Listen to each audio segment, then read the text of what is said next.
Before we get started, this video is another long-awaited request by many of the Subscribestar bros. To cap off our quick trilogy of mecha, it's only fitting to talk about this one. Mecha 6LR was nostalgia incarnate. Patlabor was peak. So let's put things to an end by covering something that is peak and nostalgic. Big O, it's showtime.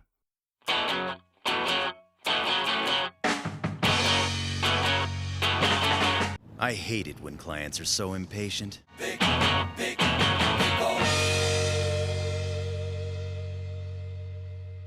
The Big O. So for those unaware, The Big O is the anime series created by Sunrise, directed by Kazuyoshi Katayama, with designs created by Keiichi Sato. The story follows a corporate negotiator named Roger Smith.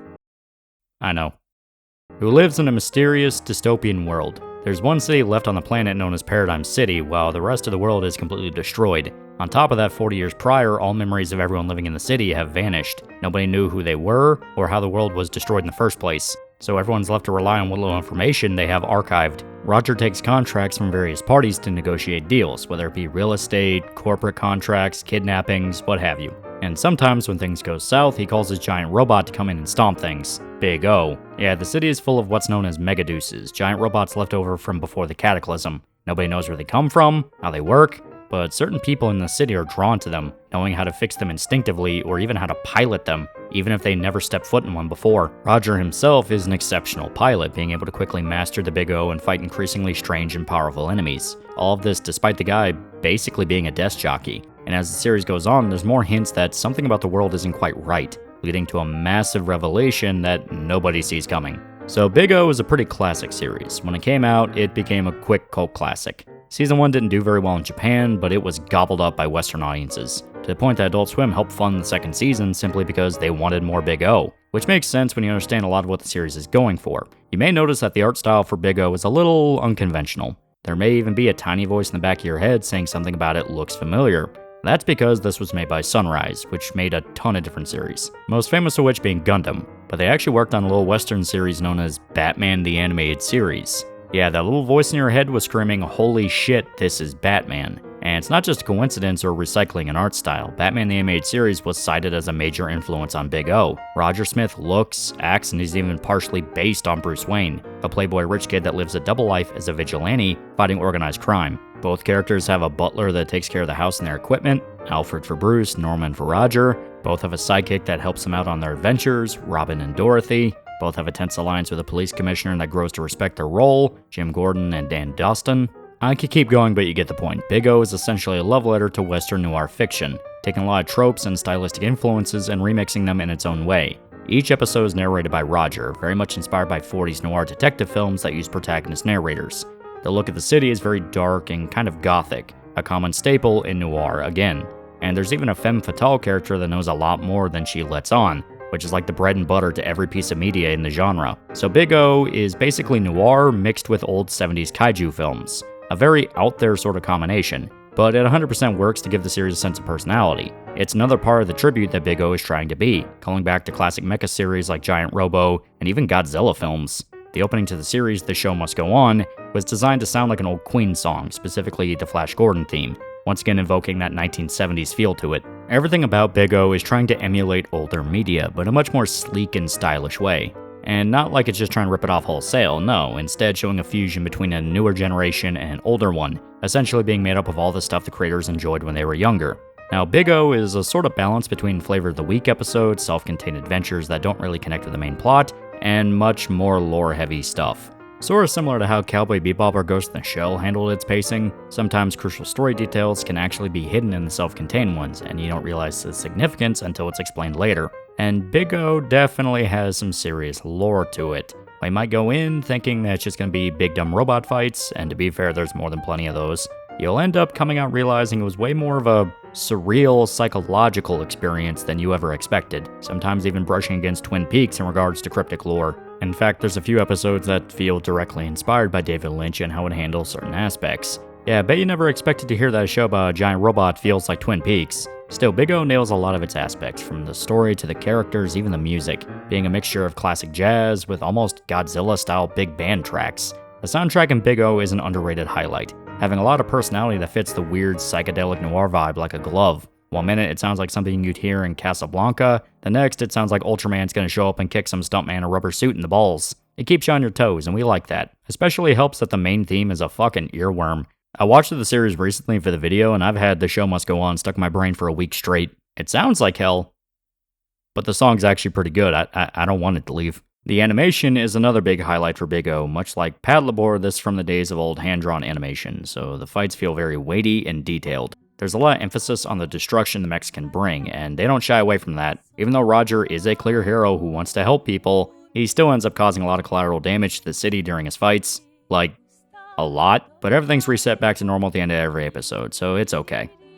That's kind of weird, right? Still, all the action in Big O is great. Tons of great fights that play with a ton of different concepts. One episode might have Roger fight a sea monster that shoots electricity, one might be an evil plant, some asshole with his own giant mech, even an evil Big O. They try to keep the threats varied, and some episodes barely involve the mech in any way, instead focusing on a smaller scale threat or ones that are smart enough not to pick a fight with a giant robot. The actual design of the Big O itself is definitely something to praise. Instead of looking sleek and futuristic, the Big O seems like an old, almost steampunk machine. You can clearly see the bolts holding everything together on the mech, and its fists are these giant pistons. It feels like a heavy, bulky machine that hasn't had time to be refined yet, or it's just beginning to be. It's a design that stays in your memory for a long time, which is fitting considering the themes of the show. Hell, I hadn't seen Big O in like 20 years, and even then I always remembered the robot itself. It just refused to leave my head. A very striking and iconic design, and stuck around for a while, showing up in stuff like Super Robot Wars, and even if this was a pretty small series, all things considered, it has 100% stayed in the minds of anyone who watched it. The characters themselves are memorable too. Roger, despite looking pretty bland, is a great protagonist. He feels genuinely heroic even if he can be snide or kind of a jackass. You might think he's just a spoiled rich kid that likes to fight with his giant robot, and he kinda is, but there's a much deeper guy there, someone who can't shake the feeling that something about the world isn't right. And his bond with Dorothy is a major aspect of the show. Dorothy is an android that ends up staying with Roger in his mansion. She's based on the memories of her creator's daughter, essentially trying to bring her back to life by creating this machine duplicate. Despite being clearly a machine and acting very robotic, she does have a curiosity about humanity, wanting to experience life and find herself in the process, struggling between just being a machine and her budding relationship with Roger. The dynamic can feel a tad bit like the Rachel Decker one from Blade Runner, a human and an artificial replicant falling for each other. Considering the noir influences and how explosively popular Blade Runner ended up being in Japan, it wouldn't be surprising if this was intentional, and there are more than a few episodes where the tension all revolves around either Roger or Dorothy needing to save the other. Now, Season 1 of Big O is considered an all-time classic, 13 episodes of pure kino that are still beloved to this day. Great characters, great action, and a building mystery you want to see solved, especially when you realize that the memory loss seems to be affecting Roger as well. Big O Season 1 kicks ass. Season 2 is a tad more rocky. Alright, so let's lay out some context. Season 1, as stated, didn't do amazing in Japan. It did okay, but the main audience that loved it was the West. It was massively popular when it got over to America. To the point when it seemed like Season 2 wasn't going to happen, Adult Swim stepped in to produce Season 2 with Sunrise, purely so there was more Big O to watch. It ended up becoming a sort of face of Toonami for a little bit. Well, this deal came with some conditions. Big O would need to wrap up the main story by the end of Season 2. Now, Season 1 had a lot of hints and teases towards a larger plot, like Roger's own amnesia, the constant references to biblical events, and a surreal episode of Roger waking up in what seems like a different world, with everyone he knows now in completely different roles than who they were before. There was clearly a massive web to untangle that was slowly going to be addressed as the series went on, and now they had to wrap all this up by the end of the second season. I don't know how much Big O would have really needed to give everything a satisfying conclusion, but Season 2 is widely considered to simply not be enough. Of course, explaining any more would be massive spoiler territory, so here's a warning. Big O is damn near 25 years old now, but still. It's a show where the mystery is a large part of the story, so don't want to spoil it for anybody that hasn't seen it yet. It is a trip, so sit down and watch through it if you haven't. Alright, so let's talk about The Matrix. Yep, so a major reveal at the end of the show is the entire city is part of a computer simulation. Everyone inside of it are programs. Not only was Dorothy an android, but technically Roger was too. It's a twist that can feel completely out of left field if you weren't really paying attention, but it was foreshadowed all the way back in Season 1, just very cryptically. The constant references to gods and angels, a higher power watching over the city, The femme fatale that knows way more than she lets on is literally called Angel. Roger's memory would slip through in some episodes, showing him in different roles and backstories that not even he knew he did, such as fighting in a massive war implied to be what caused the cataclysm their current reality is living in. The fact that nobody can seem to leave the city and the rest of the world is dead, as the simulation only shows their city and nowhere else. The episode where Roger enters a different world is implied to be him remembering one of the cycles, even seeing it as them all being actors playing different roles each time it resets, which plays into the heavy noir inspirations. It's essentially a noir play that is simulated. It's so heavy-handed because it's intentionally playing into the tropes and cliches of the genre. The simulation is styled after noir. The reason the whole city has amnesia is because the program has been reset, meaning everyone's memory was wiped, though they still had flashes, showing that the programs inside were becoming aware of their own existence and of the cycle. The war that destroyed the world maybe did happen, but the actual city is made up of the survivors who were uploaded into the simulation. At least that's a popular theory. Some speculate the war never even happened in reality, and this is all basically an experiment. The lack of detail leaves it open to interpretation on how much exactly was real and how much was just the simulation. Some theorize the Roger and Dorothy you see with the director are the actual real ones, and they simply base the programs inside off their real personalities. It's a twist that does make sense, but it didn't have enough time to flesh it all out. So a lot of the explanation for it feels rushed or half thought out, because it probably was. So really, it's like a painting that's half finished. You can maybe put the piece together what they're going for in your head, but it's half finished. It's a good painting, but it's not done yet. Hell, fans of the show even point out how the ending is pretty meta, concerning the production of the show. It starts off as this little world that was almost deleted but saved at the last second, which is what happens at the end of the series, with Roger able to speak out into the real world to convince the project director to keep the simulation going. Big O definitely needed more time in the oven. Hell, the creators did want to keep things going. They wanted to build on the mystery at a slower pace, foreshadow elements and explanations, then hit the massive reveal later. But it had to cap off at just 2 seasons, so they did what they could. I don't think the ending to Big O is bad, but it definitely suffered from the limit they were given. The cameo that Big O makes in Super Robot Wars Z does give a bit more context behind the mystery, and is considered a sort of extension to the canon ending, at least the best it can be considering it's a small segment or Super Robot Wars game. The sad truth is that if they're able to finish the series out how they wanted to, it could have been a really cool psychological thriller disguised as a mecha series. What starts off as a fist-pumping action show would slowly creep into a David Lynch mystery that talks about the nature of reality, maybe even fleshing out the other cycles that the series implied happened. But with how rushed it was, it's debated to this day how much of it was actually intended, and how much of it is just fans reading too far into things. There's a small manga that ran in 1999 for like 6 volumes, but it doesn't explain much either. In fact, it's basically just more of an alternative retelling of the anime events, considering characters and their habits are changed around. The simple truth is that the information to fully explain what Big O was about just isn't out there, which is kind of fitting, since a large part of the show is search for memories and the truth even if they can never be retrieved.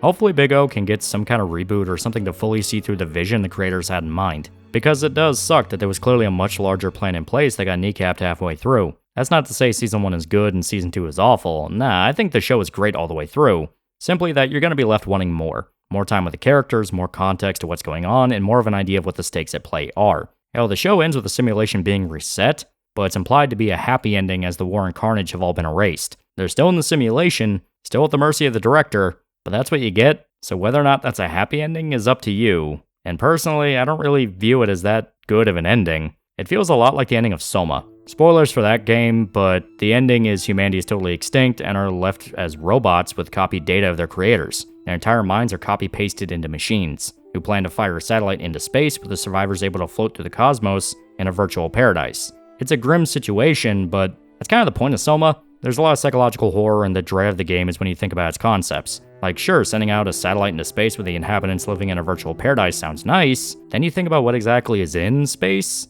You get that cold ball of ice in your gut as you realize that it's simply delaying the inevitable. They escape Earth, but all it takes is one asteroid or strong gravity from a planet or, a black hole. Then humanity's gone forever. But that's an intended element of Soma. You're simply operating off what little information you get and dealing with a situation that's already beyond fixing.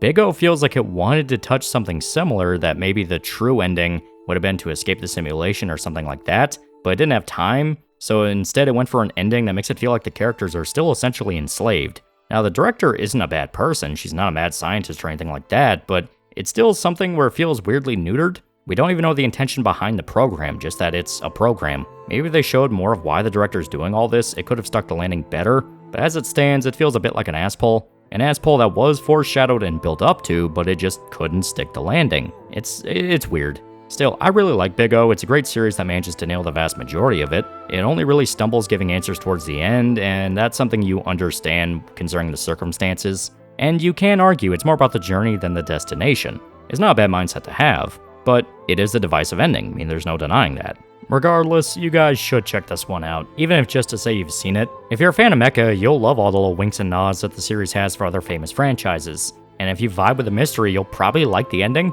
But I guarantee there'll be a chunk of you that will go, so it was all a dream? Fuck that. And you're not wrong. It's half-baked. Even the creators know that. But what can you do? Reality sucks sometimes. And even good media can get screwed over by just plain bad luck. But do you know what it won't screw you over? Gamer subs, use code TAL at checkout. The tornadoes won't leave me alone. They keep blowing through. It sucks. I fucking hate tornadoes. Use the code. Use the code. Use the code or the simulation's getting unplugged and Dorothy will never hug you. Use the code. So that's all I have to say about Big O. You can check it out on your favorite parts out of choice or buy a box set, because that's basically the only options you have. Almost all the episodes are on YouTube, except the first one, which is fucking weird. Still, definitely take some time to give this a watch. You will not regret it. Until you get to the ending, then you might regret it. But, whatever. Until next time, please remember to like, comment, and subscribe. See you guys.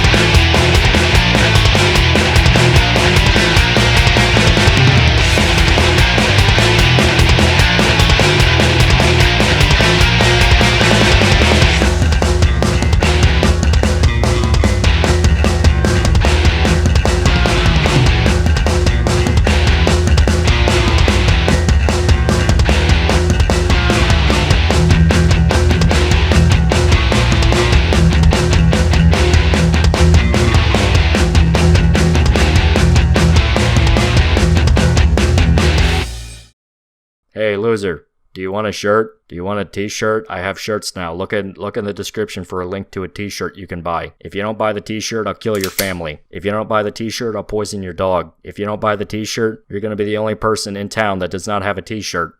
Everyone's going to look at you funny. There's going to be social consequences to not having one of these t-shirts. I'm now making express threats of violence against you if you do not buy my t-shirt. I will call the police, tell them how you're not buying my shirt. They're gonna plant crack in your house, and they're gonna arrest you and then beat you up in a jail cell. Buy my shirt.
Clair.